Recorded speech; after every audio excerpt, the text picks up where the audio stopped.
Saudara Pembina Dharma Wanita Persatuan DWP Aceh, Safriati, mengapresiasi inisiasi PLT Ketua DWP Aceh dan seluruh anggota yang menyisihkan sedikit rezekinya untuk membangun rumah sederhana bagi Samsidar usia 73 tahun di Kampung Panton Makmu, Kecamatan Sungai Mas, Kabupaten Aceh Jaya.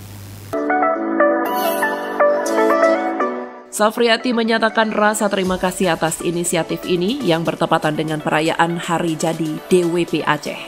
PLT Ketua DWP Aceh Sukmawati menjelaskan bahwa ini adalah pembangunan rumah kedua setelah proyek pertama untuk Nek Salamah di Lam Toba Aceh Besar pada 2023. Samsidar terpilih setelah seleksi untuk menerima bantuan rumah lengkap dengan perabotannya.